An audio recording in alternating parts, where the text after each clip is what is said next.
Buenas tardes para todos, bienvenidos a nuestro programa Juntos lo hacemos posible. Soy Nancy Patricia Gutiérrez, consejera presidencial para Derechos Humanos y Asuntos Internacionales. Recordemos que este es un programa que tiene por objetivo un diálogo permanente, temático dentro de los objetivos del desarrollo, específicamente los derechos económicos, sociales, culturales y ambientales. Hoy tenemos un programa muy especial. Vamos a hablar de medio ambiente en el marco de dos preceptos fundamentales: solidaridad y resiliencia. Hemos tomado el concepto de solidaridad, el llamado que ha hecho la señora Michelle Bachelet, alta comisionada de Naciones Unidas para los Derechos Humanos, pidiéndole a la humanidad que en estos momentos de la pandemia la solidaridad puede salvar al mundo. Y el concepto de resiliencia, que ha sido una bandera del presidente Iván Duque para hacer un llamado a Colombia a efectos de que a pesar de la adversidad podamos seguir adelante. Hoy tocamos un tema fundamental para garantizar efectivamente el goce de los derechos, entre otros tener unas condiciones de vida digna, como lo han pedido los organismos internacionales de derechos humanos. Así es de que en la tarde de hoy nos acompaña el ministro de Ambiente y Desarrollo Sostenible, Ricardo José Lozano, el presidente del Foro Nacional Ambiental y exministro Manuel Rodríguez Becerra. De igual manera nos acompaña Brigitte Baptiste, rectora de la Universidad EAN, y Álvaro Martínez de la Vega, director ejecutivo de la Fundación País 21. Me han pasado los perfiles de todos, pero son tales los títulos y las gestiones en toda la historia ambiental de Colombia que tomaríamos el programa hablando de ello. Por eso les agradezco infinitamente la participación en este programa tan importante, las observaciones, comentarios y sobre todo las propuestas que se generen en el programa serán recogidas en una memoria que entregaremos al final del programa al presidente Iván Duque, al gobierno nacional, pero ante todo al país, porque tenemos unos desafíos como humanidad, indiscutiblemente pasar este capítulo de la pandemia. Vamos entonces a dar la palabra a nuestros invitados con una primera pregunta. ¿Cómo ha contribuido el gobierno colombiano o la comunidad internacional o las organizaciones sociales, la academia, para lograr ese propósito de sacar adelante los derechos ambientales de todas las personas? Y la primera palabra se la voy a dar al ministro de Ambiente, doctor Ricardo Lozano.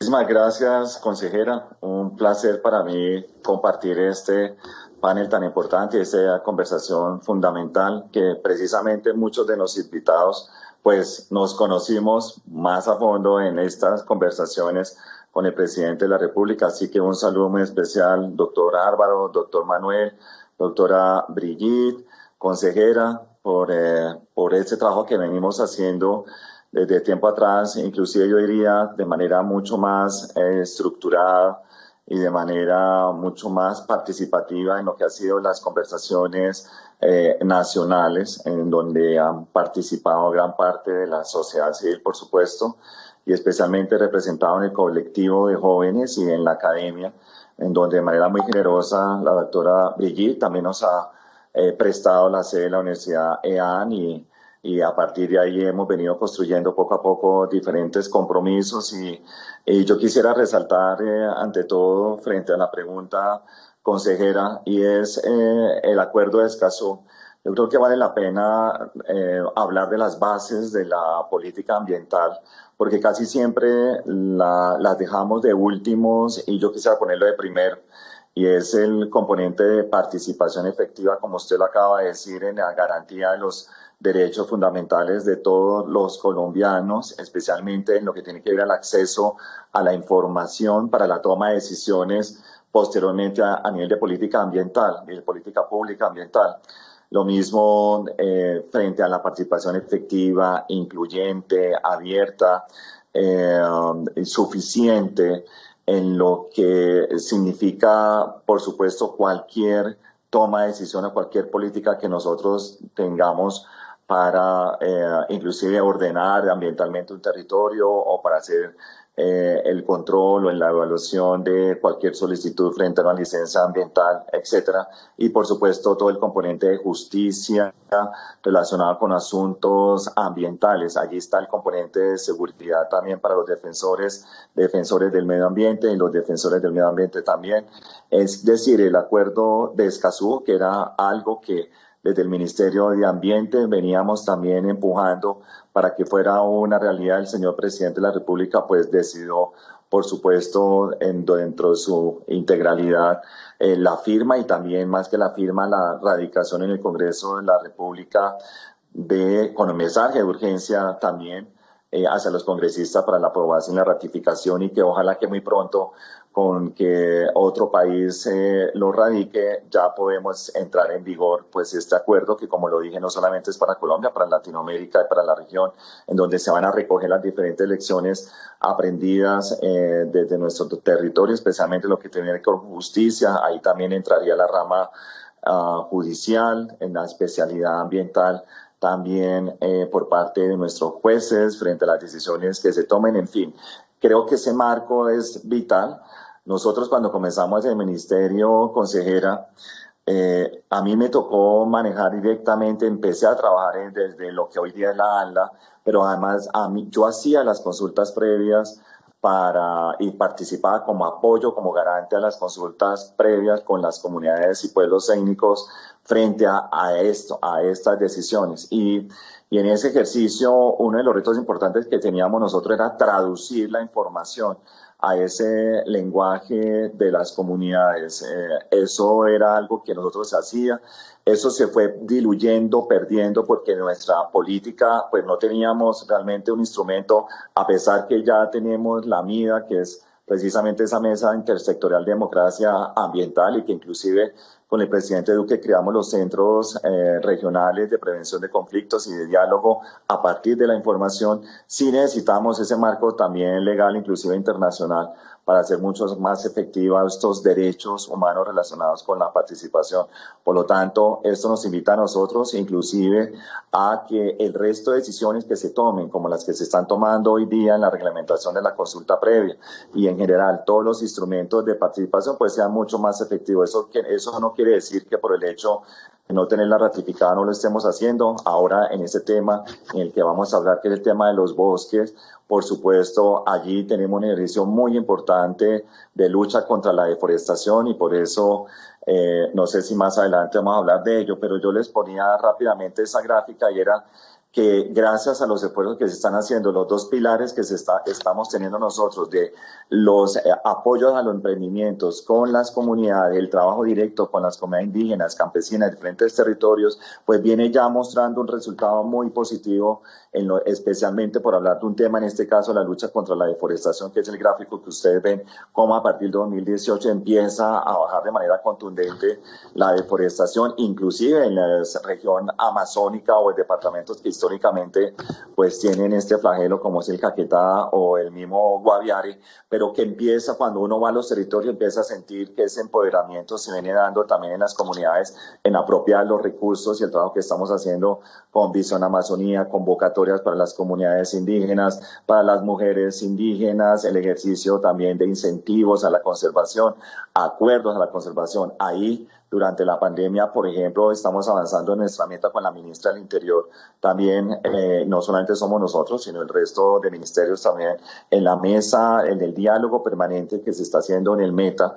Ustedes saben que tuvimos al principio de este año, en la temporada seca, pues un pico de cifras de deforestación, porque obviamente esa es la temporada en la que más se aprovecha para cometer estos crímenes, pero a partir de ello lo que hicimos con el Ministerio de Defensa y la ministra del Interior es llegar al territorio y cada 8 días estamos haciendo una mesa de seguimiento permanente con el gobernador del Meta, por ejemplo, en este caso, y con todas las entidades de control, Fiscalía, Procuraduría, etcétera, todos los alcaldes del departamento, sociedad civil, derechos humanos, la Defensoría del Pueblo, en esa construcción de ser garantes de estos derechos de estas comunidades que viven también allí, con unas alternativas económicas para ellas en lo que tiene que ver con el uso de nuestros bosques, por supuesto, a partir de ahora incentivo de la conservación. Y el otro componente es de la legalidad.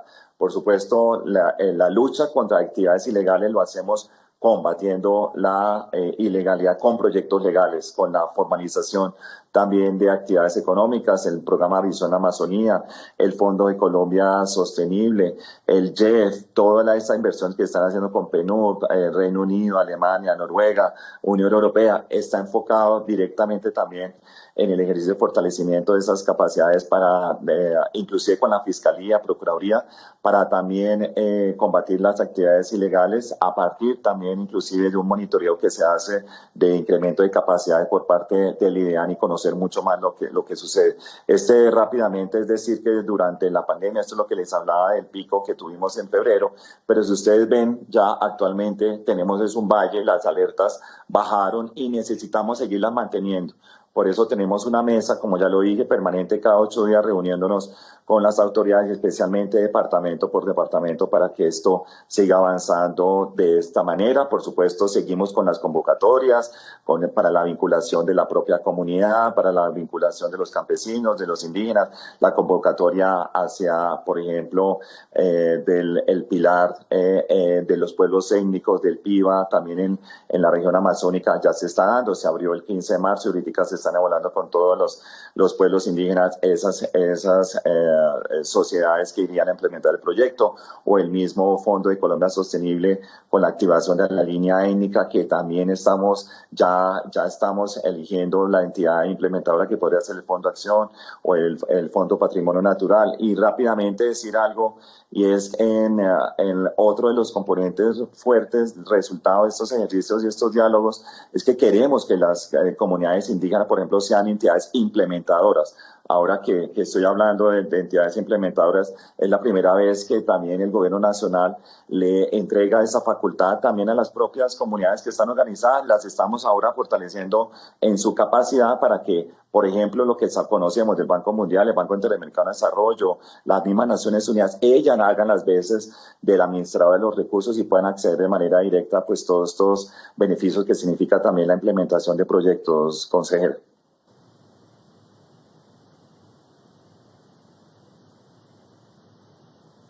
Creo que no te escuchamos, está apagado. Gracias.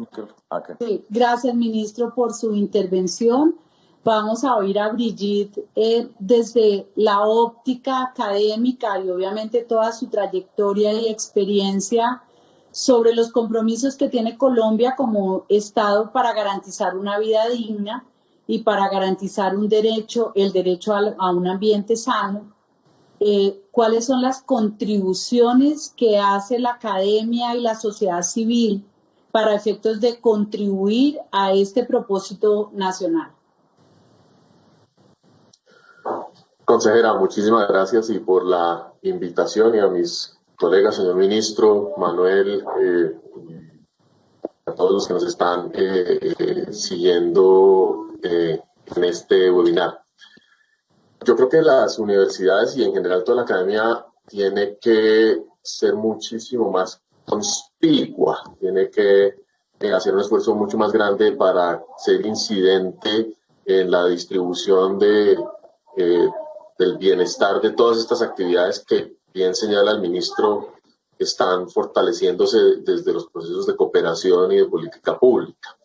Las universidades hemos sido lentas en responder en general a estos requerimientos y a estos elementos de crisis ambiental, porque pues por nuestra naturaleza nos cuesta trabajo el proceso de construir el marco analítico, el marco conceptual, etcétera, etcétera. Pero ya yo creo que el tiempo de esos ritmos se acabó, y en general lo que uno ve es una academia que está muy dispuesta y comprometida a fortalecer esa capacidad de articulación, a construir programas específicos de formación y de apoyo al emprendimiento. Por ejemplo, en el caso, cito a la Universidad de Andes, toda su política de sostenibilidad, de formación de capital humano para el emprendimiento sostenible, pero es algo que en muchas universidades está sucediendo en muchas partes del país. Un elemento que yo creo que vale la pena considerar es el tema de la formación específica para la gestión ambiental y el cumplimiento de todas estas metas, que no está tan asegurado, sobre todo, por ejemplo, en regiones como la Amazonia colombiana. Al trabajo que hace la Universidad de la Amazonia en Florencia, que hace la misma Universidad Nacional de Colombia en Leticia y en otras sedes, por ejemplo, en San José del Guaviare, en el mismo Villavicencio, con Villano, que es tal vez la única universidad que tiene una oferta fuerte. En ese sentido, tenemos muy poca formación profesional y muy poca investigación asociada con los temas de innovación forestal y emprendimiento forestal. De ahí que tal vez lo que quisiera enfatizar es la posibilidad de que las universidades se articularan mejor desde sus capacidades a estas iniciativas como Visión Amazónica, como, bueno, todo lo que señaló el señor ministro, que indudablemente representa un esfuerzo muy, muy importante. Y tal vez darle pie al espacio que la misión de sabios que el presidente convocó y cerró a finales del año pasado, donde nos orienta hacia la innovación en el uso de la biodiversidad y plantea unos ejes muy concretos del desarrollo tanto de la biotecnología como del manejo forestal sostenible, en fin, que probablemente tendrían una muy buena posibilidad en relación con la actividad de agrosavia, que es el músculo más robusto que tiene el país para los temas de intervención en el agro y en lo forestal. Y ahí seguramente el doctor Manuel Rodríguez nos va a comentar un poquito más sobre los alcances de estas discusiones de economía verde, de un estatuto forestal, digamos, moderno, del que carecemos en este momento. Y ahí, de todas maneras, reiterar es la urgencia de que las universidades se apersonen y contribuyan con estas agendas.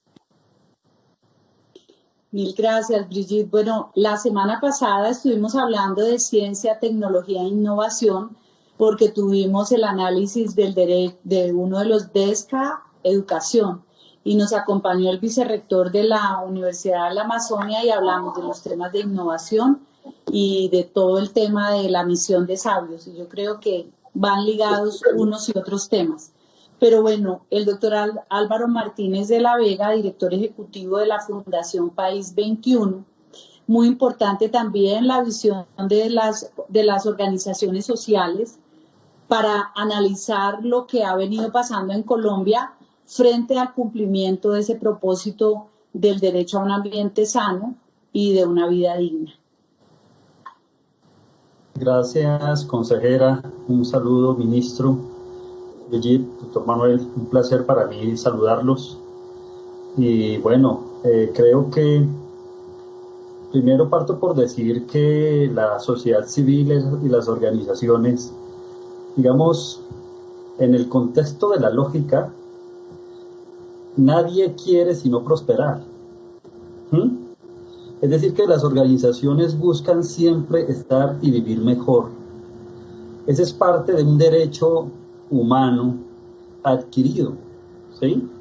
Y es ahí donde nosotros debemos centrar nuestros esfuerzos. La sociedad civil hace un papel fundamental y creo que en Colombia no lo hemos podido entender. Me parece que requerimos más bien detenernos a pensar cómo trabajar con las organizaciones, porque son la voz y el sentimiento desde las regiones, y ahí es donde frente a la información que nos llega cada día, esta información es muy fiel también en muchos contextos. Así es que parto diciendo esto porque desde que arrancamos hablando desde el año pasado con el ministro y con todo un equipo de grandes profesionales que nos volvimos a reencontrarnos, creo que nos tenemos un nivel de respeto y de amabilidad. Yo creo que eso ha sido algo muy bonito, muy interesante, porque al final todo termina siendo una discusión para una negociación.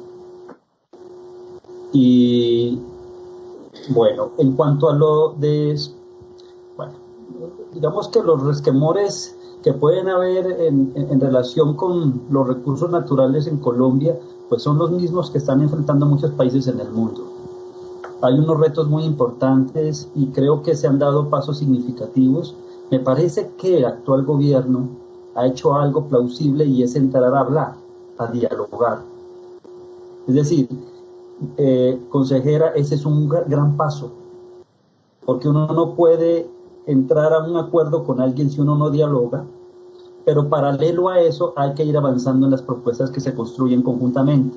Así es que se ha venido hablando de todas las posibilidades que tiene un país ecológica y ambientalmente tan importante en el ecosistema global. Así es que hoy por hoy, ya que estamos tratando de ver qué podemos hacer desde la sociedad civil reúne mentes brillantes. Consejera, te lo dije en nuestra anterior reunión, y a veces esas mentes brillantes no llegan a los círculos de poder. Recuerda el caso de Barack Obama, el que te comenté, y ese es un caso específico de muchos líderes en el mundo. Siempre tener mentes brillantes al lado de uno hacen que un país se vuelva importante. La mesa de sabios me ha parecido interesante. Hay muchas mentes brillantes en Colombia. Acá nosotros nos encontramos en estas discusiones ambientales con personas que están o no de acuerdo, pero al final todos tienen el consenso de mantener la vida, de proteger los derechos humanos. Lo que ha hecho el gobierno con el acuerdo de Escazú ha sido un gran paso significativo, y es allí donde se comienza a rescatar el valor de la sociedad civil. Y es allí donde se comienza a rescatar la interlocución entre el Estado, la academia y la sociedad civil en ese matrimonio triple que puede unir esfuerzos hacia el desarrollo. Hay gente lúcida, hay personas muy claras en aspectos técnicos, científicos, sociales, ecológicos, pero de aquí para acá, de aquí en adelante, después de esta pandemia, creo que debemos centrarnos no en hablar de qué tan grandes podemos hacer las cosas, sino qué tan capaces somos de afrontarlas y sacarlas adelante. ¿Podemos nosotros realmente dar unos pasos significativos? Y creo que sí. Yo estoy convencido de que todavía Colombia puede hacer y dar esos pasos para una gran reforestación. Nosotros desde País 21 lideramos unos proyectos muy interesantes, consejera. Estamos liderando un proyecto porque estamos hablando de economía, medio ambiente y el aspecto social, que ahí hablamos de sostenibilidad. Acá estamos liderando unas propuestas para llevarle alimentos a 30 millones de personas, liderados por la sociedad civil, invitando al gobierno nacional. Yo creo que desde los derechos humanos la necesidad básica es el acceso a alimentos. Aquí nos hemos propuesto con aliados como Abaco, como eCloud, como FENALCO, con Menú Solidario y liderado pues por País 21, reunir 18.000 empresas para llevarle alimentos a 30 millones de personas en Colombia. Y ese es un gran paso y la invitamos, querida consejera, a que se una a este llamado, a invitarlo a través de usted al presidente Duque, para que vea que este es un gran esfuerzo de muchas organizaciones y empresas que quieren un mejor país. Yo creo que a partir de ese sentimiento y de que la bondad y la generosidad de un Estado se refleje de forma tangible, el país comienza a creer en el mismo sistema. Y creer en el sistema y en un modelo de gobierno y de administración pública que busca realmente un retorno social positivo, creo que le podría significar unos grandes logros a la nación. Yo creo que en eso la sociedad civil puede ayudar mucho. Yo pienso que aquí las protestas ambientales son justas, lo de Santurbán, los proyectos que se están haciendo en muchos lugares de Colombia, en donde la gente dice no. Creo que ese es un no porque realmente no lo sienten. La propuesta que están haciendo 30 senadores y congresistas para el fracking en Colombia, para detener el fracking en Colombia, también hay que ver, y hay que ver qué de esas propuestas que nos están haciendo toda la sociedad civil son para beneficio nuestro y de nuestras futuras generaciones. Yo aplaudo cuando la sociedad civil coge valor y le dice al gobierno que lo haga. Y rescato, como les he dicho al inicio, que el gobierno ha escuchado. Yo puedo ser un gobierno que diga sí, pero nunca escucho. Y algún día se tomó la decisión y la voluntad política de enfrentarse a ese reto.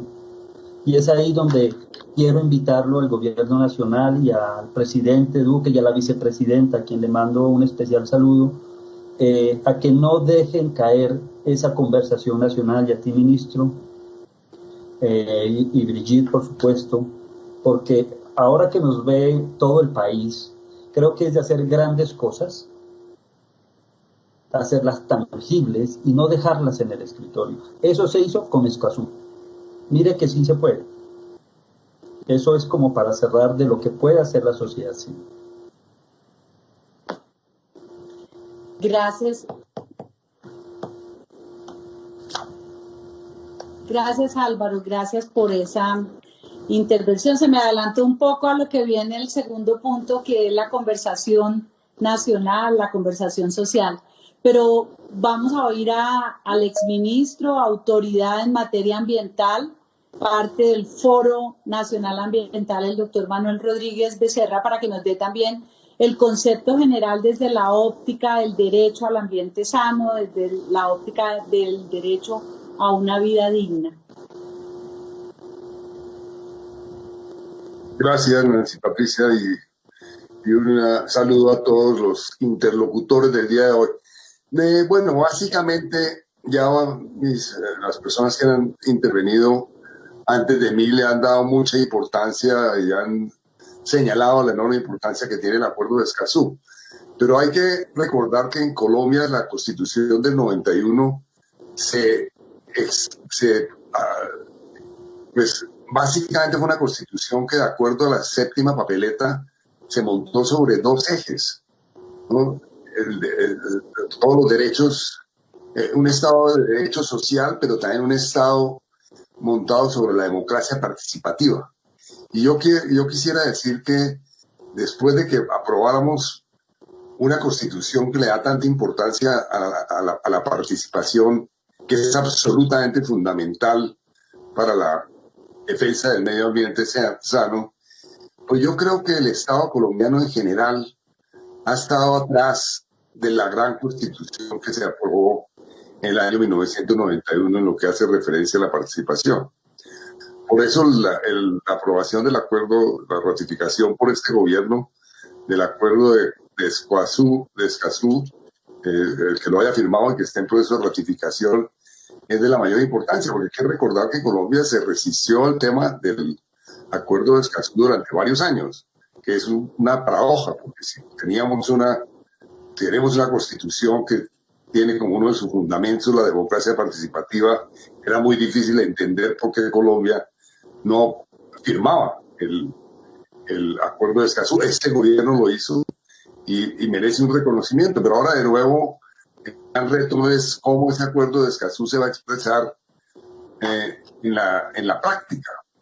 Porque como decía Álvaro recientemente, pues hay unas poblaciones, hay unas organizaciones de la sociedad civil, hay unas comunidades que hoy en día están clamando por la participación y porque se les escuche en temas como el caso del páramo de Santurbán, como el caso de la mina Quebradona en Jericó y la idea que hay de convertir toda esa zona del Bajo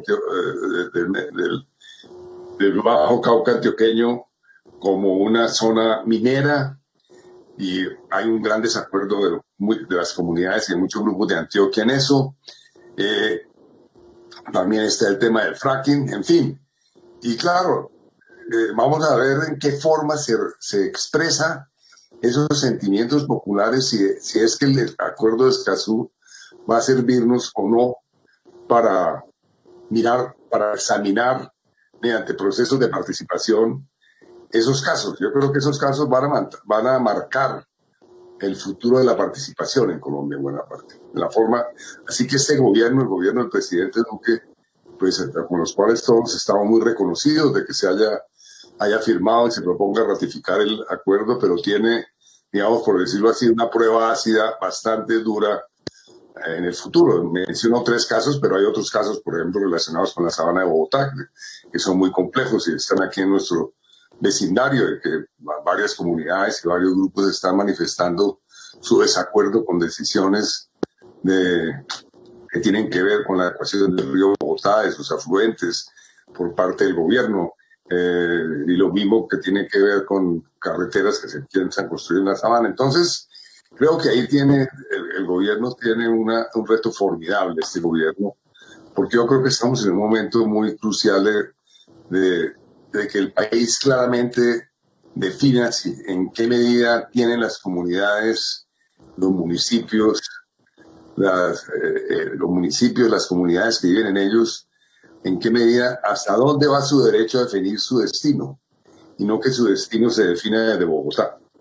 Entonces, creo que hay un reto formidable, porque todos los casos que estoy mencionando tienen que ver con el clamor de muchas comunidades de que se haga efectivo su derecho a un medio ambiente sano. Entonces, yo creo que ese es un punto fundamental, porque la participación, y de hecho la Constitución colombiana pues tiene diferentes mecanismos para que los ciudadanos reclamen su derecho a un medio ambiente sano, y hay que decir que las Cortes, ya sea la Corte Constitucional, la Corte Suprema de Justicia, el Consejo de Estado, han hecho sentencias fundamentales para defender el derecho de las comunidades a un medio ambiente sano, cuando los gobiernos de turno se han apartado de lo que dice la Constitución y la ley en relación con el medio ambiente. Entonces creo que ahí está parte del asunto, ¿no? Y por eso quería hacer énfasis en esa materia. Obviamente, pues la pospandemia ofrece unas extraordinarias posibilidades. Justamente hemos estado en el Foro Nacional Ambiental trabajando con el ministro en la creación, en lo que sería un Plan Nacional de Bosques 2020 y 2030, que no solamente incorpore el tema muy importante de la lucha contra la deforestación, pero en general el tema de los bosques en diferentes dimensiones. Seguramente podríamos hablar de eso un poco más adelante, pero hay que decirlo, que el país podría hacer un programa gigante de reforestación para restaurar ecosistemas que están destruidos o en deterioro, para gestionar en forma sostenible los bosques naturales con las comunidades. Número 2. Número 3, para hacer un gran plan de reforestación comercial, para transformar la ganadería a través de los sistemas silvopastoriles. Y ahí podría hacerse un programa gigante que simultáneamente genera empleo, genera riqueza y apunta a proteger el medio ambiente en un bien fundamental colectivo que son los bosques, y que mediante esa estrategia se estaría simultáneamente apuntando a varios objetivos: la defensa de la biodiversidad, la protección de las aguas, el tema del cambio climático, en los cuales los bosques juegan un papel fundamental, evitar la erosión y natural, y nada más, digamos, esos 4 bienes ambientales son de un extraordinario valor en un país que es tan rico en biodiversidad y aguas. Entonces, ese tema pues no es un invento nuestro, ese tema el presidente Franklin Delano Roosevelt lo lanzó en su país en el New Deal, ¿no? Para recuperar a Estados Unidos de la enorme crisis económica, la más grande del siglo pasado, después del crash de la bolsa de Nueva York, y vino toda la intervención de Roosevelt con el New Deal, y uno de sus puntales fue un programa gigantesco de reforestación. 3.500 millones de árboles se reforestaron, particularmente para restaurar bosques y suelos degradados, con una visión de un presidente que era un presidente muy conservacionista. En estos días estuve leyendo justamente su maravilloso, un libro que recopila todas sus intervenciones del mundo ambiental, y queda uno con una gran admiración que un jefe de Estado en los años 30 haya tenido tremenda esa visión. Pero bueno, dejo ahí. Muchas gracias. Gracias, doctor Manuel Rodríguez. Bueno, yo creo que en los temas ambientales le da uno con la riqueza de biodiversidad que, como han dicho ustedes, tiene Colombia, nos da para muchas horas de conversación. Y hablando de conversación, justamente el tema del diálogo. El año pasado Colombia tuvo una serie de protestas que se concentraron finalmente en una agenda de trabajo, y el tema ambiental pues fue fundamental, lo decía ahora el doctor Álvaro, lo decía también el doctor Manuel Rodríguez, y este tema del diálogo permanente, de la conversación, entre otras cosas, que allí hubo mucha discusión acerca del acuerdo de Escazú que va en trámite. Así es de que, ministro, infórmenos y cuéntenos en qué van esos diálogos, esa agenda de trabajo que hubo en la gran conversación y que lamentablemente por las circunstancias de la pandemia no se ha notado mucho, pero que sabemos que usted viene liderando. Gracias, consejera. Sí, yo creo que lo más importante que ha dado este espacio de diálogo, como lo dije anteriormente, es habernos escuchado. El ejercicio inicial, como etapa inicial, fue fundamental. Al principio no nos escuchábamos, ¿no? Por supuesto, como sucede en cualquier conversación, y cuando alguien considera que tiene la razón única, entonces se impone muy posiblemente el que más tenga un tono de voz mucho más alto. Y fue un ejercicio muy bonito de construcción precisamente de esa hoja de ruta, ya con la profundización de los temas. Es lo que hoy día estamos trabajando, y tuvo esas etapas, esa etapa inicial de escucha donde todos expresaron las inconformidades sobre los temas relacionados con la política ambiental, hacia cómo debería, y con recomendaciones, porque la mayoría, inclusive en esa etapa de escucha, eran recomendaciones directas y puntuales frente a lo que estábamos haciendo, y por supuesto bajo el liderazgo de Brigitte y de Gonzalo Andrade como moderadores, que hicieron una labor muy importante y han hecho una labor muy importante en el ejercicio de mediación, pero también la priorización de las temáticas, también un ejercicio de entonces cómo íbamos a organizar los temas, porque como tú dices, salen casi, podemos hablar de 400 temas, y también fue un trabajo colectivo de priorización de los temas y luego la profundización,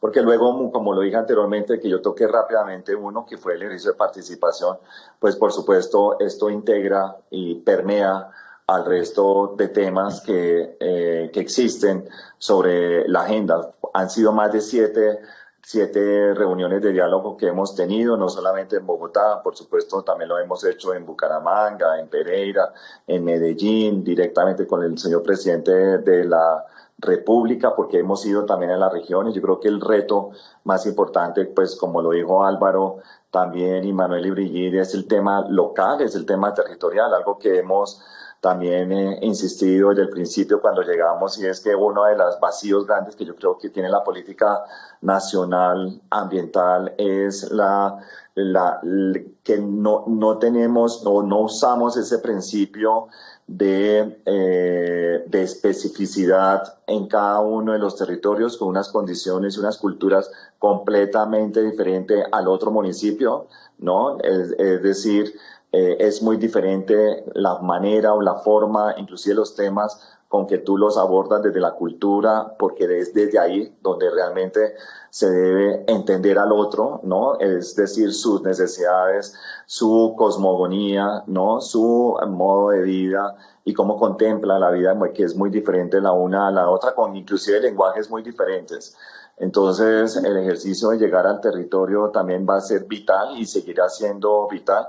Es algo que venimos haciendo nosotros desde el principio, como ya lo han dicho varias veces, desde el Pacífico como guardián del río Atrato, o guardián del Cauca, o guardián del Amazonas, o también el ejercicio de manejo ambiental para el Parque Tayrona, o de la limitación del páramo de Santurbán, de todos los páramos de Colombia, o el ejercicio de zonificación de humedales. En fin, todo el ejercicio que uno hace es directamente del territorio con las comunidades, consejera, porque ahí es donde necesitamos construir precisamente profundizar muchísimo más estas decisiones que, por supuesto, la comunidad hoy día, como lo dijo Álvaro, está empoderada, entiende la importancia de tener también el control precisamente del uso sostenible de sus propios recursos, porque también inclusive uno de esos temas que salieron muy fuertes es la vulnerabilidad al cambio climático.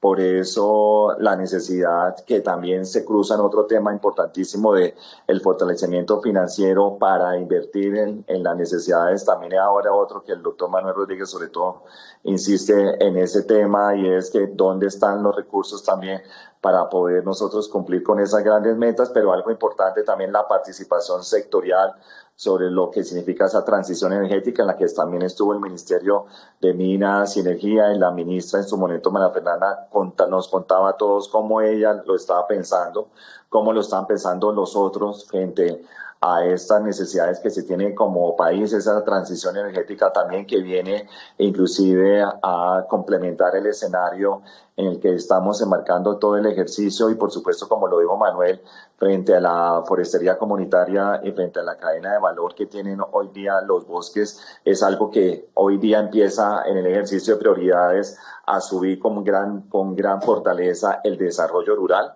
¿no? El desarrollo campesino, el tema de seguridad alimentaria, como lo dijo Álvaro, va a ser vital. Como lo dijo Manuel, hace 20 años teníamos una política nacional un plan de desarrollo forestal, y luego se fue diluyendo, y ahora con el Foro Nacional Ambiental y con la Academia y con EAN y Álvaro y el resto de sabios y actores de la cadena forestal, pues estamos otra vez impulsando en este instante donde yo creo que nunca antes en la historia era tan clara la relación de la salud de los ecosistemas con la salud de las personas, ¿no? Eso es muy, muy importante, y yo creo que esto es una gran oportunidad también en la coyuntura que tenemos, porque por supuesto los viveros, la inversión directa en viveros, la inversión directa en el transporte de las plántulas, sembrar las plántulas, mantenimiento de plántulas, toda esa cadena de valores vital, soluciones basadas en la naturaleza, es lo que nosotros queremos que se siga emprendiendo, que se siga priorizando, y es lo que el presidente Iván Duque también ha llamado como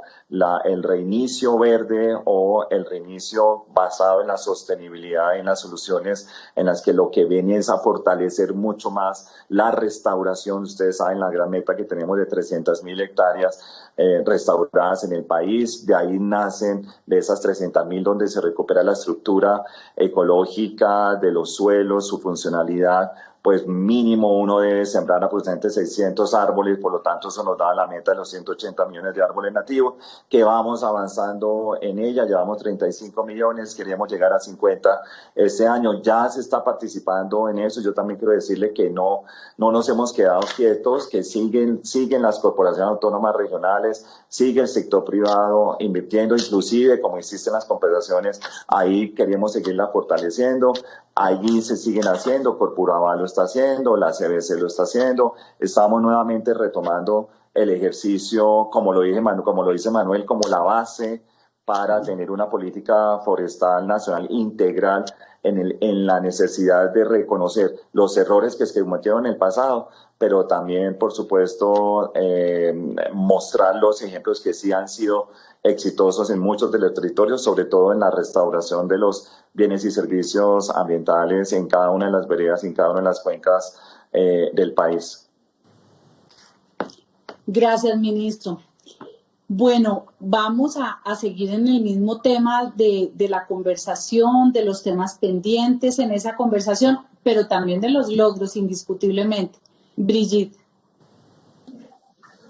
Bueno, muchas cosas. Realmente, Songo Sorongo hemos ido construyendo poco a poco esta plataforma de desarrollo forestal que va seguramente a tener una incidencia muy fuerte en los próximos años. Yo creo que diría décadas y esperamos que se consolide, digamos, en distintos tipos de instrumentos y de lineamientos para que actores de la sociedad puedan subirse, digamos, a esa iniciativa.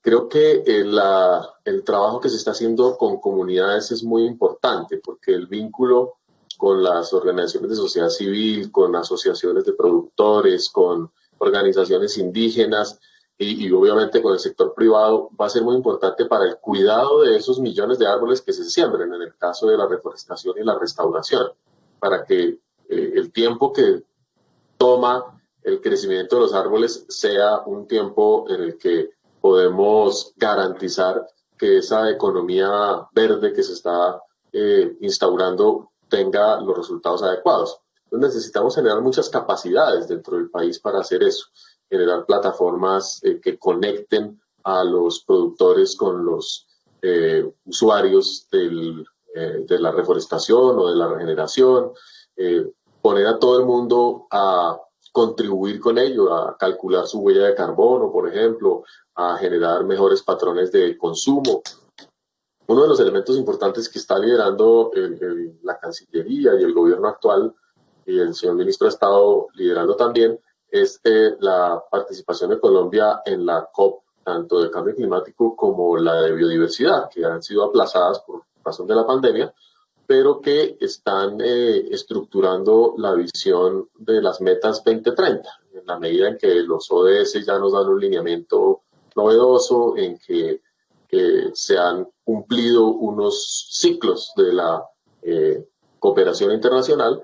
Tenemos que revisar cómo vamos a participar en esos espacios. Y Colombia tiene un rol, siempre una voz líder desde hace muchos años, y en este momento tiene también ese privilegio de llevar ante la COP de la China una perspectiva, digamos, innovadora y muy práctica de lo que es la gestión de biodiversidad. Y ese proceso se está dando en este momento en discusiones abiertas con expertos que están construyendo esas nuevas metas y esa perspectiva colombiana. Así que en ese sentido también hay espacio y hay proyecciones importantes. El tema, como mencionó la consejera, de innovación, de ciencia e innovación es fundamental. De todas maneras, creemos que se requiere un ejercicio arriesgado de innovación para el país y ojalá que podamos revisar este tema de los recursos disponibles para el ministerio, porque nos duele mucho que un ministerio nuevo, entiende uno que la pandemia obviamente obliga a todos a hacer sacrificios, pero que no vaya a tener el despliegue y el músculo que todos esperamos para hacer esta recuperación verde. Gracias, Brigitte. Bueno, el que trajo el tema del diálogo permanente, que lo ha vivido también muy de cerca, Álvaro, esa agenda de trabajo que debe continuar, porque este ejercicio que ha sido pedido por el presidente Iván Duque a la Consejería de Derechos Humanos va orientada precisamente a mantener ese diálogo. Es un trabajo y un esfuerzo que hemos adelantado con el doctor Diego Molano, director del Departamento Administrativo de la Presidencia de la República. Lamentablemente hoy no nos pudo acompañar, pero como ustedes saben, pues él ha sido, junto con la vicepresidenta de la República, los grandes coordinadores de este diálogo permanente, y por eso hablar de los temas ambientales con esa gran incidencia en lo local y en lo territorial, como ustedes lo han señalado, pues es fundamental. Entonces, esa visión desde la experiencia que ha tenido Álvaro es muy importante para el programa.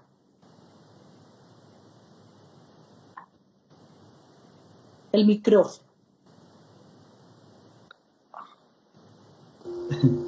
Gracias. Bueno, no, yo, desde que tengamos nosotros capacidad de interlocución y entendamos los roles de cada uno, creo que podremos co-construir cosas importantes y proyectos significativos. Siempre recordemos que un pueblo con hambre no conserva sus entornos, no conserva el medio ambiente. Como lo acaba de decir el ministro, la salud y la seguridad alimentaria son hoy por hoy el centro de la discusión. Yo estoy en varios foros globales de seguridad alimentaria, desde la Red de Soluciones Sostenibles de Naciones Unidas, de la cual soy miembro oficial, y otras redes internacionales que estamos propendiendo por llevar agua pura a las comunidades también. Creo que el agua, como los alimentos, esa seguridad alimentaria que hace parte de la salud, y en torno a la salud, cómo ayudamos a fortalecer a nuestros ciudadanos. Una vez dicho eso, los pobladores de una nación, los habitantes de un país pueden pensar con tranquilidad y actuar con tranquilidad, consejera, ministros y colegas de este encuentro. Mientras que nosotros podamos comenzar a pensar en esas estrategias, como lo comenté, de Alimentec Colombia, que es una gran apuesta, es unos genios que se sentaron conmigo a elaborar una propuesta presidencial, Alimentec Colombia. Yo quiero también agradecer, porque es mi papel de interlocución, a la alcaldesa mayor de Bogotá, quien me ha llamado también y me ha dicho: Álvaro, ¿qué es esto de Alimentec? ¿Qué podemos hacer? Porque cuando nosotros solucionemos eso, vamos a tener también algo satisfactorio por parte del país. De ahí en adelante la construcción hacia la sostenibilidad va a ser mucho más fácil. Mucho más fácil. Porque si no estamos construyendo un muro que no va a ser fácil derribar. Y en eso vuelvo a invitar a la presidencia, a través tuyo, mi querida consejera, para hablar con el presidente y construir y trabajar, porque el diálogo es qué podemos hacer juntos, ¿no? Juntos lo hacemos posible, ¿sí? Pues lo vuelvo a reiterar, juntos lo hacemos posible. Ustedes tienen una solución, nosotros tenemos otra, sentémonos en la mesa y saquemos el país adelante. No nos podemos quedar con la economía quieta, no nos podemos quedar con un medio ambiente a medias, no nos podemos quedar con millones de personas con un desempleo del 19%. Eso social, económica y ambientalmente no es sostenible. Por ninguna de esas tres ramas.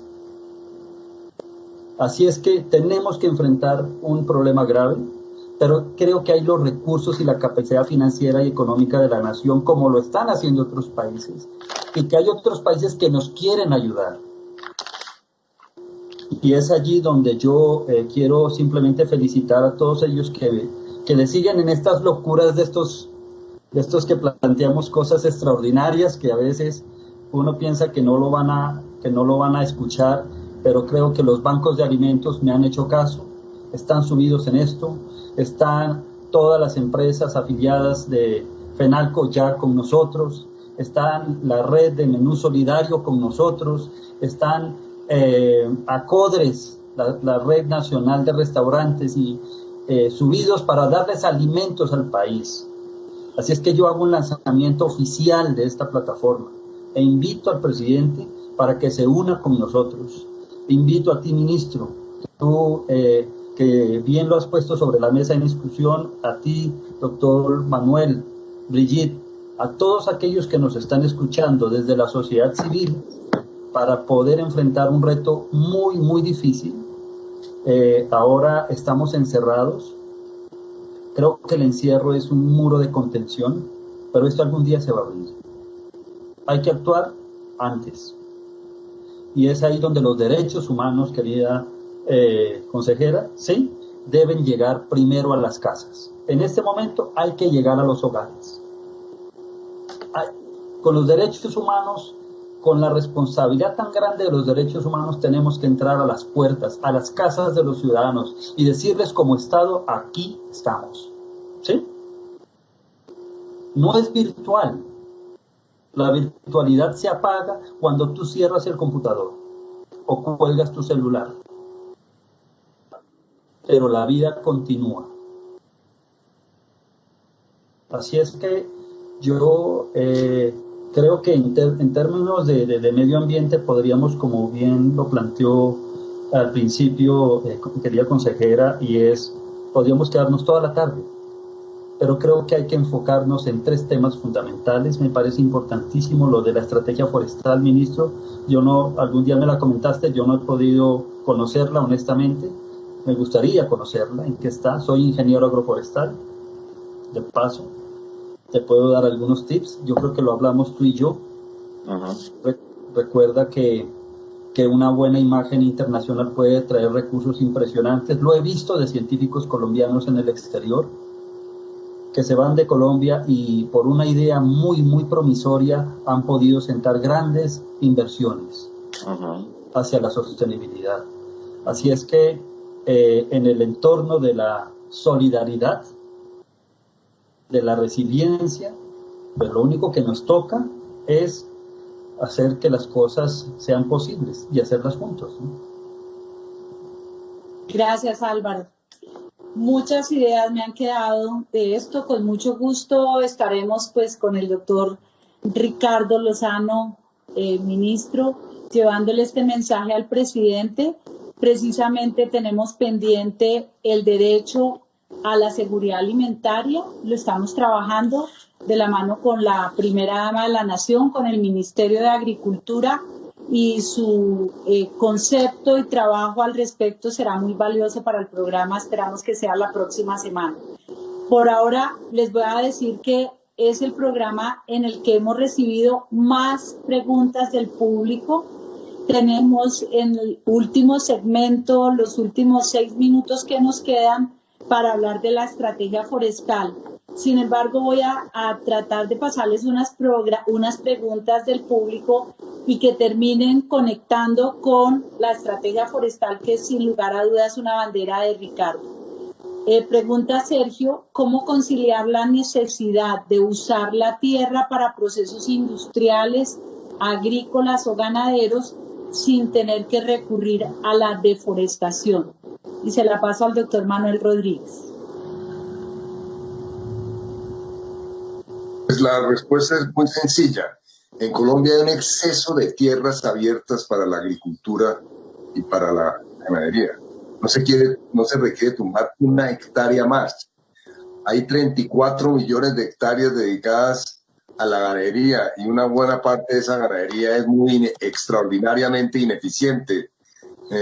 Y precisamente uno de los proyectos en el Plan Nacional de Bosques es los proyectos agrosilvopastoriles, que ya están probados en Colombia con cerca de más de 100.000 hectáreas de proyectos pilotos, que es una alternativa que aumenta la productividad de la carne, la leche, y al mismo tiempo se necesita menos suelo para ello, se necesita menos suelo para más cabezas de ganado por hectárea, y además protege los suelos, protege las aguas, enriquece la biodiversidad. Entonces, con ese tipo de estrategia, entre otras cosas, se puede liberar una parte de la tierra que está dedicada a la ganadería, ya sea para la revegetalización o la restauración, o también para la reforestación comercial, o para la agricultura en aquellos casos en que las tierras sean aptas para los cultivos. Colombia, uno de los retos de Colombia es que Colombia es un país que tiene todavía la posibilidad de expandir su área de cultivos de forma muy importante, pero hay que decir que el área ya está abierta. Buena parte de tierras que están dedicadas a la ganadería tienen básicamente una vocación agrícola, entonces hay que hacer una transformación muy profunda. Así que para quien hizo la pregunta, la respuesta es muy simple. En Colombia no necesita deforestar un ápice más de tierra. ¿Por qué se está deforestando en la región amazónica? Entre otras cosas, no es exactamente una deforestación de personas que estén buscando su sobrevivencia como era en el pasado, sino claramente es un tipo de buena parte de la deforestación de la región amazónica es de carácter criminal, en el sentido de que son grandes empresas que están abriendo tierras para la especulación. Y hay una parte menor en lo que se refiere a campesinos sin tierra. Así que el tema tiene que ver con políticas del gobierno que claramente lleven a utilizar las tierras que ya están abiertas para la agricultura y para la ganadería y llevar la deforestación definitivamente a cero, que es lo que ha dicho el ministro Lozano, que el gobierno está trabajando en este tema muy complejo, pero sin duda Colombia tiene que llegar a una deforestación cero. Gracias, doctor Manuel. Aquí encontré una muy apropiada para Brigitte. ¿Cómo determinar el efecto que tienen las normas que delimitan y protegen los páramos y aguas que producen? Porque usted ha sido líder y abanderada en el tema de la protección de páramos. Gracias, consejera, y gracias a la persona que hace la pregunta. Indudablemente el ordenamiento ambiental del país es un elemento fundamental para poder intervenir las áreas con criterios diferenciales para encontrar cuáles son los espacios que deben estar destinados a la producción de servicios ecosistémicos, como en el caso de los páramos, como en el caso de los nacimientos de agua en la Orinoquia, como en el caso de todas las estructuras ecológicas departamentales. En fin, el ejercicio de la delimitación es la traducción en términos normativos de un ejercicio técnico. Y yo creo que es muy importante que el país acepte que los lineamientos técnicos que surgen de sus institutos de investigación, en este caso el Humboldt, pero también en otros espacios del SINCHI, del Instituto del Pacífico, del INVEMAR, se apliquen con confianza y con apoyo de las comunidades, con apoyo de los gobiernos regionales y locales, porque se trata de esfuerzos importantes de construir conocimiento y ponerlo al servicio de la sostenibilidad. Obviamente que tomar decisiones basadas en criterios técnicos tiene efectos importantes sobre los intereses de unos y otros, y esa discusión es bienvenida. El ministro sabe muy bien lo difícil que ha sido el proceso de delimitación participativa de Santurbán, porque claramente los criterios con los que unos u otros grupos de interés evalúan el potencial límite son muy heterogéneos y generan tensiones importantes, y las vamos a seguir viendo. Pero no es posible que sean solamente los intereses los que determinen el uso del suelo en Colombia. Es muy importante que el Estado asuma riesgos y defina cuáles son esas líneas que van a generar administración en determinado sentido. Esas líneas se pueden ajustar con el tiempo a medida que se van monitoreando, pero la generación de capacidad de administrar el territorio es muy importante. Gracias, Brigitte. Bueno, Álvaro, ¿en qué va la discusión de las mesas técnicas con campesinos? No sé si tengas esa posibilidad de respuesta. Yo creo que lo del COVID nos ha limitado un poco, pero voy a tratar de responderla porque las discusiones se han visto limitadas porque la gente no ha podido salir de sus entornos para hablar, ¿sí? Y el diálogo con las comunidades y los campesinos pues no se puede hacer a través de plataformas web. No es tan fácil el acceso. Ahí tenemos unas limitantes grandísimas en el país para tener acceso a la virtualidad. Ni siquiera la gran mayoría de escuelas rurales tienen hoy por hoy unos sistemas, digamos, robustos para acceso a Internet, y eso ha sido como algo limitante.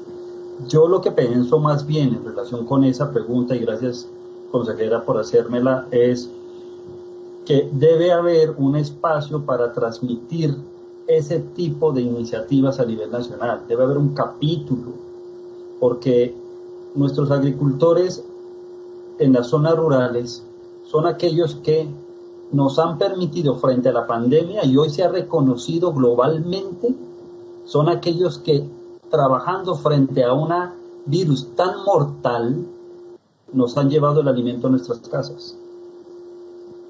Ellos se la jugaron por nosotros.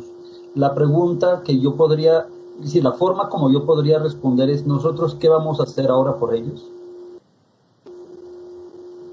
Ellos se la jugaron por nosotros. ¿Qué vamos a hacer por ellos? Nos están esperando con una respuesta solidaria para que todos nosotros nos volteemos a ver al sector rural y podamos desarrollarla de la forma más estratégica posible, porque en el plano de la discusión rural con los agricultores, con los campesinos, pues también va a entrar en juego la discusión del proyecto de la plataforma forestal o de la estrategia forestal que se está planteando. Colombia tiene 19 millones de hectáreas aptas para proyectos forestales, y eso podría generar para los agricultores, si nosotros solamente nos enfocamos en lo que son estrictamente zonas de producción forestal, serían 4.5 millones de hectáreas. Cada hectárea forestal puede generar un empleo directo, consejera. Es decir, que ese abono o esa propuesta hacia la zona rural es el momento ideal para acercarlo y avanzar rápidamente en él. Ellos estarían ávidos en participar, y es así como yo puedo dar esa respuesta, porque las negociaciones hasta ahora quedaron un poco en stand-by, pero sé que a eso se va a llegar.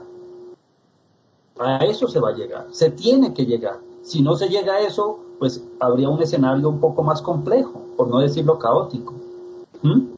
Pero lo que se pueda crear ahora, construir ahora y trabajar juntos para que ese escenario sea recibido por los habitantes rurales de una forma mucho más tranquila, creo que es muy importante hacerlo por parte del gobierno nacional. Nosotros desde la sociedad civil podemos permear muy bien a las comunidades. Es decir, llegamos de forma muy fácil a lugares donde a veces las entidades del gobierno y del Estado, inclusive de las mismas administraciones locales, no llegan.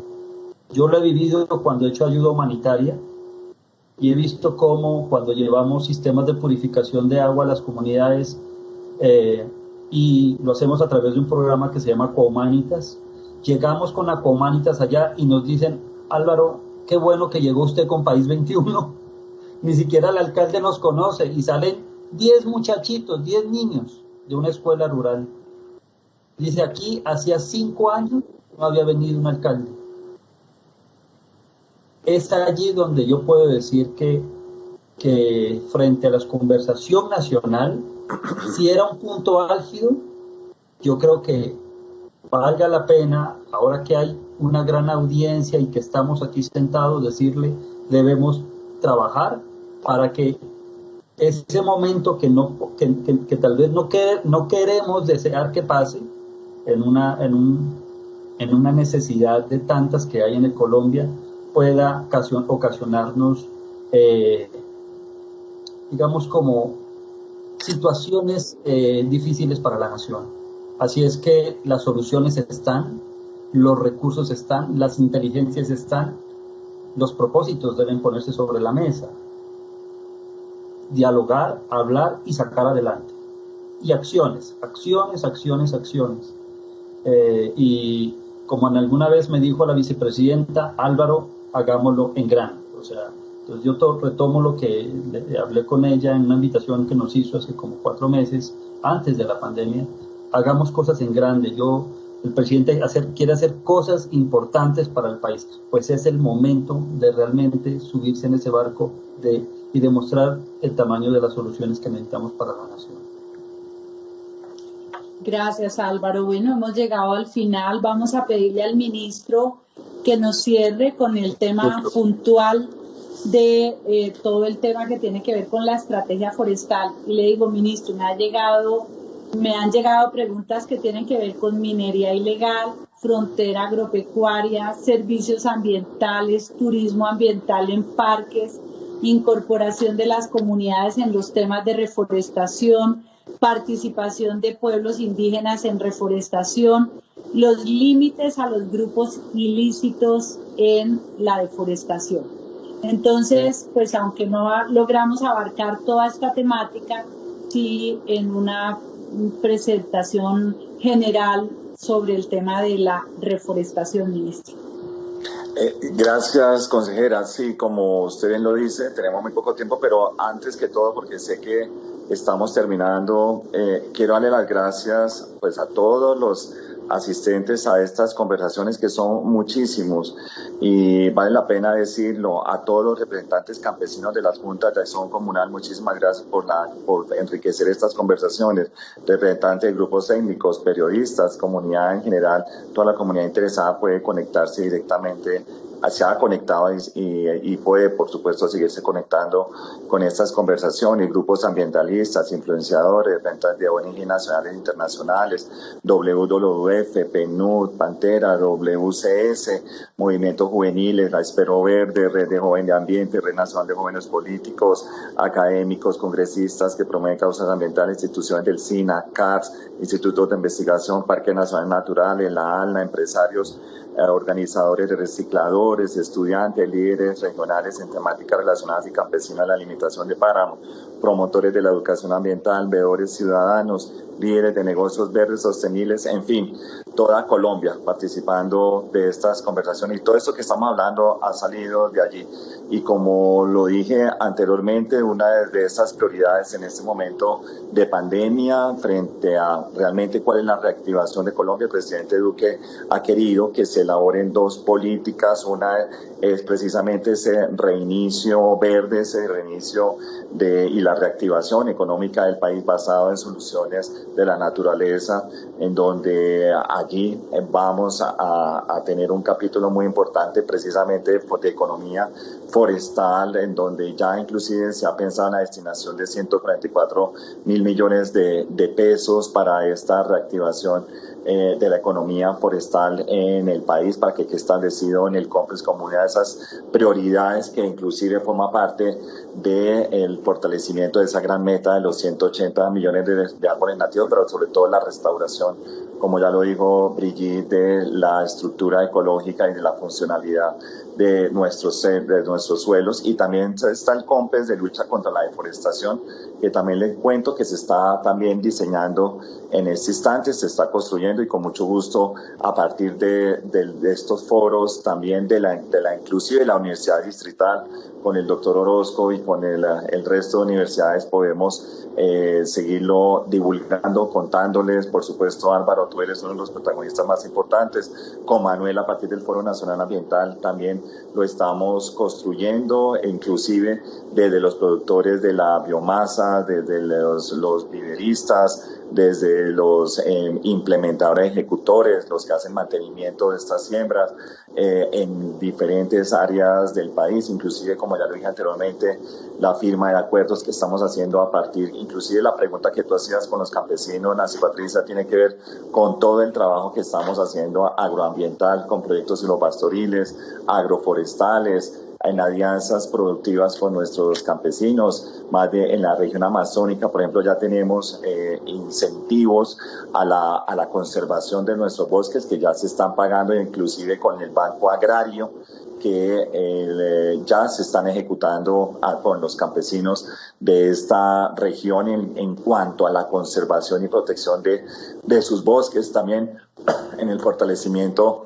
de la extensión agropecuaria, asistencia técnica, en las alianzas productivas también con el sector privado, todo el ejercicio de gobernanza ambiental con los pueblos indígenas, como lo dije anteriormente, con las comunidades afro, con todos nuestros pueblos étnicos.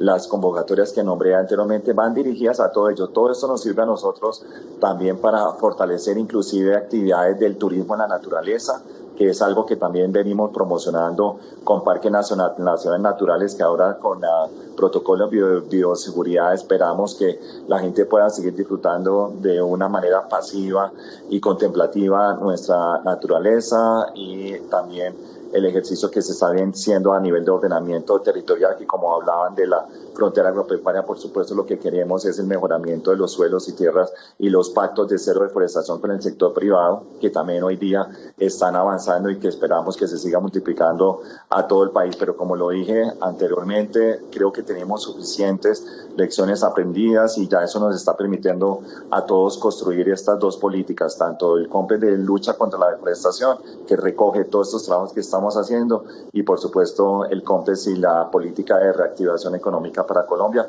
basado en la naturaleza. Gracias, consejera.